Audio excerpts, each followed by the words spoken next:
হাসান বসরি রাহমাতুল্লাহি আলাইহির দরবারে কিছু সময় অতিবাহিত করার কারণে হাসান বসরির বয়ানগুলো তার জেহানের ভিতরে আসছে। সে মনে মনে ভাবতেছে, আহারে আমি যদি মৃত্যুবরণ করি এই মুহূর্তে আমার কি অবস্থা হবে। আমি তো আমার নফসের উপরে জুলুম করেছি, আমি আমার নিজের উপরে অন্যায় করেছি, অপরাধ করেছি। এই পর্যায়ে যদি আমি মারা যাই জাহান্নাম ছাড়া আমার উপায় নাই। এই চিন্তা করে আল্লাহর বান্দা কথা বলতে পারে না, চোখের পানিগুলো ছেড়ে দেয়, আল্লাহর কাছে তওবা করে, আল্লাহ ও রব্বে কারীম, অপরাধ করেছি, অন্যায় করেছি। দুনিয়ার মানুষ জানি আমাকে মহাব্বত করে না, দুনিয়ার মানুষ আমাকে পছন্দ করে না, দুনিয়ার মানুষ আমাকে ভালোবাসে না। আপনি জানি আল্লাহ আপনি আমাকে মাফ করতে পারেন, আপনি চাইলে আমাকে জান্নাতেও দিতে পারেন, আপনি চাইলে আমাকে জাহান্নামেও দিতে পারেন।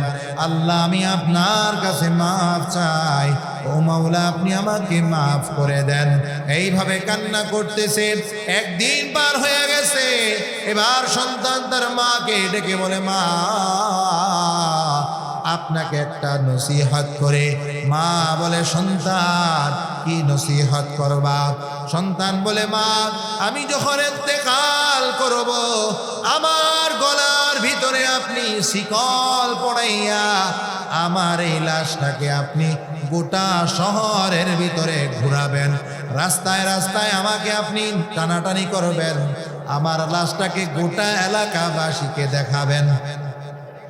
এই কথা বলার পর মা বলে, কি বলো বাবা, কেন এই কাজ করতে হবে? তুমি আমার কলিজার টুকরা সন্তান, তোমার লাশ আমি রাস্তায় রাস্তায় টানবো, এটা তো হতে পারে না। এবার ওই সন্তান বলে, মা আমি যেই পরিমাণ অপরাধ করেছি, আমি যেই পরিমাণ অন্যায় করেছি, আমার অপরাধ এত বেশি হয়ে গেছে, আমার অন্যায় এত বেশি হয়ে গেছে, ও মা আমার মৃত্যুটা কত ভয়ঙ্কর হবে আমি জানি।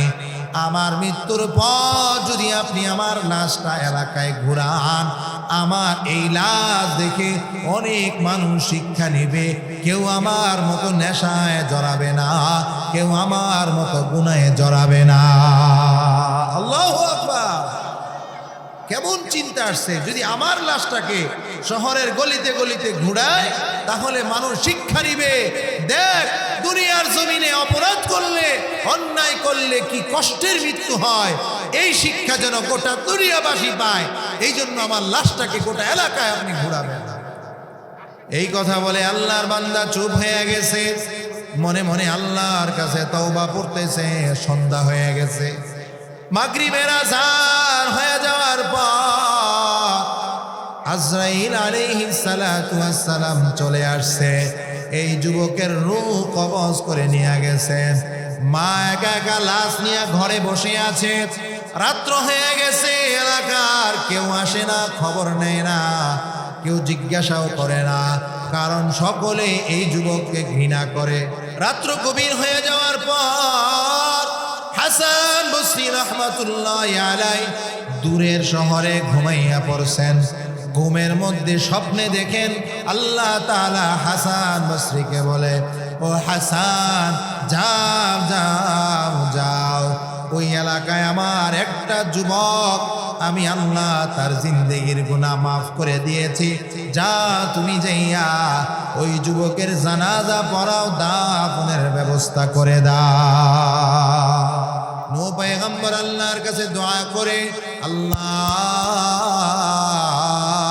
ইন্না বিনি মিন আহলি, এই সন্তান হলো আমার পরিবার, আল্লাহ আমার সন্তান জাহান্নামের আগুনে জ্বলবে, আযাব সহ্য করবে, মাওলা আমি আপনার কাছে দোয়া করি আপনি আমার সন্তানকে মাফ করে দেন। এইভাবে বাবা আমার দায়িত্ব হলো সন্তান নামাজ পড়ে না, সন্তানকে আল্লাহ ওয়ালার সুহবতে নিয়ে যাওয়া। সন্তান নামাজ পড়ে না, সন্তানের জন্য দোয়া করা। সন্তান কথা শোনে না, সন্তানের জন্য চোখের পানি ফেলাইয়া আল্লাহর কাছে যখন দোয়া করবেন, হতে পারে আপনার দোয়ার বদৌলতে আল্লাহ ওই সন্তানকে আল্লাহওয়ালা বানাইয়া দিবেন।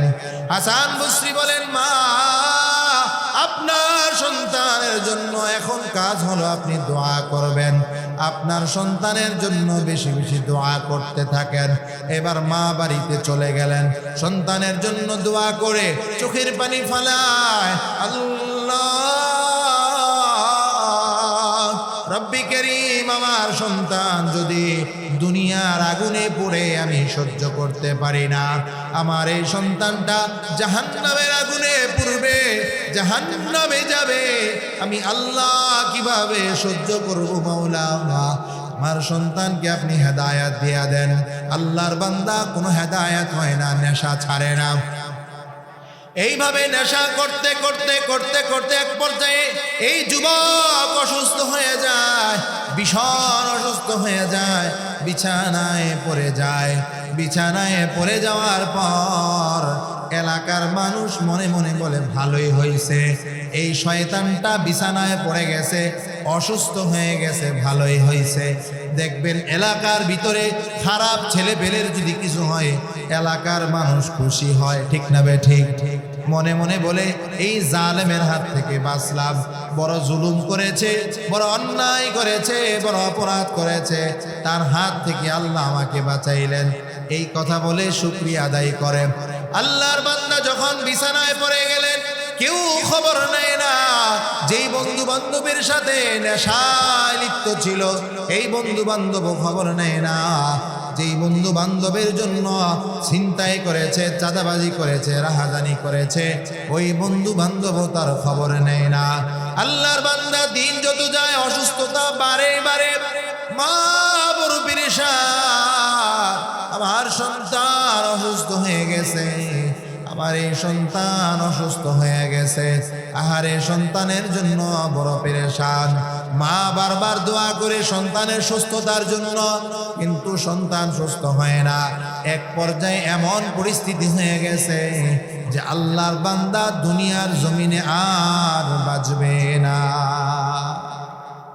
এই পরিস্থিতি হয়ে গেছে, সে ভাবতেছে আমি আর বাঁচবো না, আমার হায়াতের শেষ মুহূর্তে আমি চলে আসছি। এই চিন্তা করে আল্লাহর বান্দা ওই বিছানার ভিতরে ওই যে কথাগুলো মনে পড়লো, হাসান বসরি রাহমাতুল্লাহি আলাইহির দরবারে কিছু সময় অতিবাহিত করার কারণে হাসান বসরির বয়ানগুলো তার জেহানের ভিতরে আসছে। সে মনে মনে ভাবতেছে, আহারে আমি যদি মৃত্যুবরণ করি, এই মুহূর্তে আমার কি অবস্থা হবে? আমি তো আমার নফসের উপরে জুলুম করেছি, আমি আমার নিজের উপরে অন্যায় করেছি, অপরাধ করেছি। এই পর্যায়ে যদি আমি মারা যাই, জাহান্নাম ছাড়া আমার উপায় নাই। এই চিন্তা করে আল্লাহর বান্দা কথা বলতে পারে না, চোখের পানিগুলো ছেড়ে দেয়, আল্লাহর কাছে তওবা করে, আল্লাহ ও রব্বি কারীম, অপরাধ করেছি, অন্যায় করেছি, দুনিয়ার মানুষ জানি আমাকে মহাব্বত করে না, দুনিয়ার মানুষ আমাকে পছন্দ করে না, দুনিয়ার মানুষ আমাকে ভালোবাসে না। আপনি জানি আল্লাহ আপনি আমাকে মাফ করতে পারেন, আপনি চাইলে আমাকে জান্নাতেও দিতে পারেন, আপনি চাইলে আমাকে জাহান্নামেও দিতে পারেন। আল্লাহ আমি আপনার কাছে মাফ চাই, ও মাওলা আপনি আমাকে মাফ করে দেন। এইভাবে কান্না করতেছে। একদিন পার হয়ে গেছে, এবার সন্তান তার মাকে ডেকে বলে, মা আপনাকে একটা নসিহত করে। মা বলে, সন্তান কি নসিহত করবা? সন্তান বলে, মা আমি যখন ইন্তেকাল করব, আমার গলার ভিতরে আপনি শিকল পড়াইয়া আমার এই লাশটাকে আপনি গোটা শহরের ভিতরে ঘুরাবেন, রাস্তায় রাস্তায় আমাকে আপনি টানাটানি করবেন, আমার লাশটাকে গোটা এলাকাবাসীকে দেখাবেন। এই কথা বলার পর মা বলে, কি বলো বাবা, কেন এই কাজ করতে হবে?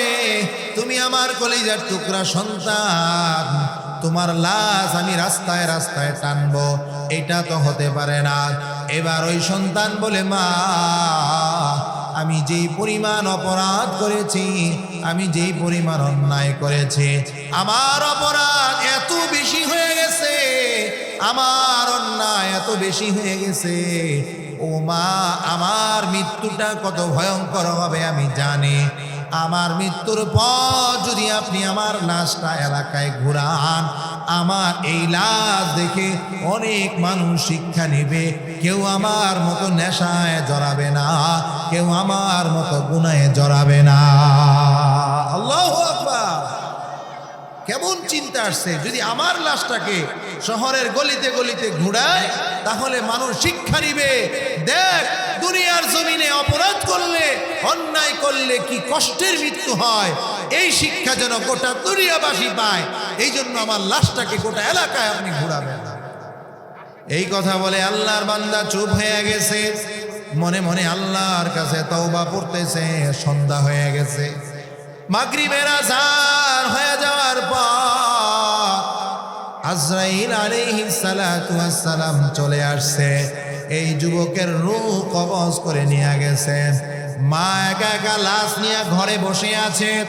রাত্র হয়ে গেছে, এলাকার কেউ আসে না, খবর নেয় না, কেউ জিজ্ঞাসাও করে না, কারণ সকলে এই যুবককে ঘৃণা করে। এই পরিস্থিতি রাত্র গভীর হয়ে যাওয়ার পর হাসান বসরি রাহমাতুল্লাহি আলাইহি দূরের শহরে ঘুমাইয়া পড়ছেন। ঘুমের মধ্যে স্বপ্নে দেখেন আল্লাহ তাআলা হাসান বসরিকে বলে, ও হাসান, যাও যাও যাও, ওই এলাকায় আমার একটা যুবক, আমি আল্লাহ তার জিন্দেগির গুনাহ মাফ করে দিয়েছি, যা তুমি যাইয়া ওই যুবকের জানাজা পড়াও, দাফনের ব্যবস্থা করে দাও। সকাল হয়ে গেছে, ফজরের নামাজের পর মসজিদে এলান হয়ে গেছে, এ আমার মুরিদেরা, চলো আমরা অমুক এলাকায় যাব। অমুক এলাকায় একজন যুবক, সে এই অবস্থায় আছে, তার মৃত্যু হয়ে গেছে, তার জানাজা পড়াইতে হবে। সকালবেলা যখন হাসান বসরি রাহমাতুল্লাহি আলাইহি রওনা করলেন, গোটা এলাকাবাসী যখন দেখলেন হাসান বসরি ওই বাড়ির দিকে যায়, তখন গোটা এলাকাবাসী হাসান বসরির পিছনে পিছনে যায়। চলতে চলতে হাসান বসরি ওই যুবকের বাড়িতে গেলেন। ওই বৃদ্ধ মহিলা, যেই মহিলা আগে হাসান বসরির কাছে সন্তানের জন্য দোয়া চাইলেন, যে বৃদ্ধ মহিলা হাসান বসরির দরবারে সন্তানকে দিয়ে আসলেন, তারপরেও সন্তান গুনাহ ছাড়ে না। হাসান বসরি তার বাড়িতে আসছেন, আল্লাহওয়ালা বুজুর্গ বাড়িতে আসছেন। এই দৃশ্য দেখার পর আল্লাহর বান্দি বড় আজীব হয়ে গেলেন, বড় আশ্চর্য হয়ে গেলেন। বলতেছে, হাসান, আপনি এখানে?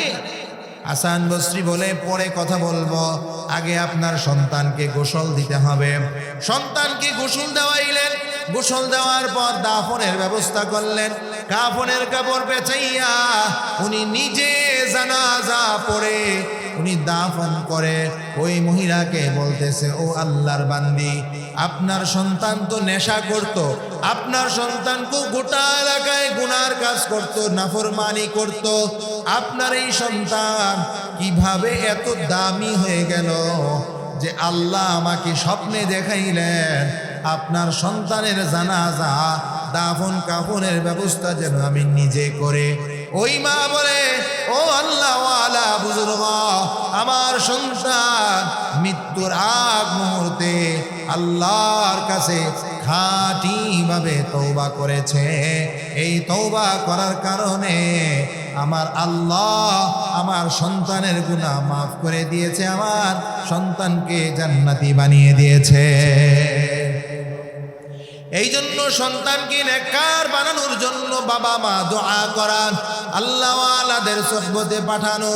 নামাজের মধ্যে আমরা দোয়া করি, আল্লাহুম্মা ইন্নী যালামতু নাফসি, আল্লাহ আমি জুলুম করেছি, আল্লাহ এমন জুলুম করেছি, যুলমান কাসীরা, আমার চাইতে বড় জুলুম আর কেউ করে নাই। আমাদের অবস্থা হলো এমন, মনে হয় এলাকার সবাই গুনাহগার, আমি হলাম নেককার, ঠিক কিনা? নিজেকে মনে করতে হবে এই এলাকার ভিতরে সবচেয়ে গুনাহগার আমি, সবচেয়ে অপরাধী আমি, সবচেয়ে খারাপ আমি। নিজেকে নিজে গুনাহগার মনে করা। আল্লাহ তাআলা বলেন ওয়ালা ইয়াগফিরুয যুনুবা ইল্লা আনতা।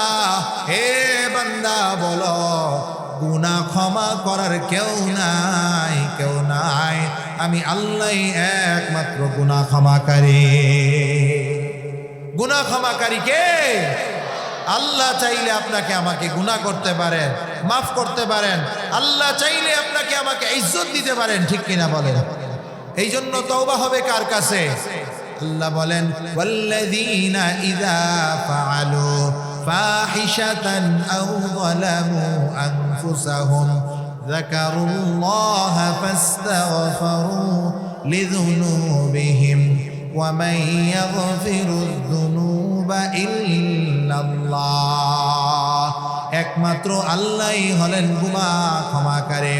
এই জন্য মুসলমান ইমানদার সকাল সন্ধ্যা বেশি বেশি তাসবিহ পাঠ করা। আল্লাহ বলেন উযকুরুল্লাহা যিকরান কাসীরা, বেশি বেশি পরিমাণ আল্লাহর জিকির করা। কোন ব্যক্তি যদি সকালবেলা পড়ে সুবহানাল্লাহি ওয়া বিহামদিহি, সুবহানাল্লাহি ওয়া বিহামদিহি, পড়েন সুবহানাল্লাহি ওয়া বিহামদিহি, সুবহানাল্লাহি ওয়া বিহামদিহি, সুবহানাল্লাহি ওয়া বিহামদিহি 100 বার। কয় শতবার? জোরে বলেন কয় শতবার? 100 বার যদি কোনো ব্যক্তি ফজরের পর আদায় করে সুবহানাল্লাহি ওয়া বিহামদিহি, আল্লাহর নবী বলেন তার গুনাহ যদি সমুদ্রের ফেনা পরিমাণ হয়, আল্লাহ তার জিন্দেগীর গুনাহ মাফ করে দেয়। আসতে বলেন সুবহানাল্লাহ। তাহলে সুবহানাল্লাহি ওয়া বিহামদিহি কতবার? কখন? প্রতিদিন। কুল্লা ইয়াউমিন মিআতা মাররা, প্রতিদিন যদি 100 বার করে কেউ পড়ে, আল্লাহর নবী বলেন সমুদ্রের ফেনা পরিমাণ যদি গুনাহ হয়, আল্লাহ তাআলা ওই ব্যক্তির গুনাহ মাফ করে দেয়। সুবহানাল্লাহ। ও মুসলমান ইমানদার, শুধু তাই না, কোনো ব্যক্তি যদি সূরা ইখলাস 10 বার তেলাওয়াত করে, কয়বার? 10 বার তেলাওয়াত করে ইখলাস, কুল হুয়াল্লাহু আহাদ আল্লাহুস সামাদ লাম ইয়ালিদ ওয়া লাম ইউলাদ ওয়া লাম ইয়াকুল লাহু কুফুয়ান আহাদ। একবার পড়ার দ্বারাই 10 পারা তেলাওয়াতের সওয়াব। আবার পড়েন কুল হুয়াল্লাহু আহাদ আল্লাহুস সামাদ লাম ইয়ালিদ ওয়া লাম ইউলাদ ওয়া লাম ইয়াকুল লাহু কুফুয়ান আহাদ। কয় পারা? 20 পারা। আবার পড়েন কুল হুয়াল্লাহু আহাদ আল্লাহুস সামাদ লাম ইয়ালিদ ওয়া লাম ইউলাদ ওয়া লাম ইয়াকুল লাহু কুফুয়ান আহাদ। 1 খতম। সুবহানাল্লাহ বলেন। 1 খতম কোরআনের সওয়াব হয়ে গেছে। এই 1 খতম কোরআনের সওয়াবের আমল আমারে দিবেন না, আপনাদের আমল নামায় থাকবে। এই জন্য 3 বার পড়লে 1 খতমের সওয়াব। আর যদি 10 বার পড়েন, আল্লাহর রাসূল বলেন কোন ব্যক্তি যদি 10 বার সূরা ইখলাস তেলাওয়াত করে, আল্লাহ তাআলা ওই ব্যক্তির জন্য জান্নাতে একটা বাড়ির ব্যবস্থা করে দেয়। ও দুনিয়ার মুসলমান, তাকাইয়া দেখেন 50, 60, 70 বছরের হায়াত দুনিয়ার পিছনে কাটাইয়া দিলাম, একটা বাড়ি বানাইতে পারি না, একটা বাড়ির মালিক হওয়া যায় না। অনেকে আছে 30 বছর প্রবাস জিন্দেগি কাটাইয়া দেয়, 40 বছর প্রবাসের জিন্দেগি কাটায়, একটা বাড়ির জন্য একটা বাড়িও করতে পারে না। কিন্তু আল্লাহর বান্দা 10 বার সূরা ইখলাস তেলাওয়াত করলে আল্লাহ বলেন জান্নাতে তার জন্য একটা বাড়ির ব্যবস্থা হয়ে যায়। এই জন্য মুসলমান ইমানদার আমলের ভিতরে সওয়াব আর সওয়াব। ফজরের পরে তাসবিহ পড়বেন, জোহরে আসরের পরে মাগরিবের আগে তাসবিহ পাঠ করবেন, অথবা মাগরিবের পরে তাসবিহ পাঠ করবেন। বেশি বেশি তাসবিহ পড়ার দ্বারায় আল্লাহ তাআলা আপনার আমার গুনাহ মাফ করবে। কারণ গুনাহ নিয়ে যদি কবরে যায়, ওই কবরের আযাব থেকে বাঁচার উপায় না। এই জন্য কবরে যাওয়া লাগবে নি আমাদের? কি বলেন, কবরে যাওয়া লাগবে? কবরে যাওয়ার জন্য কি বয়স আছে যে 50 বছর হইলে মারা যাব, 60 বছর হইলে মারা যাব, 70 বছর হইলে মারা যাব? এমন কোনো গ্যারান্টি আছে? কোনো গ্যারান্টি নাই।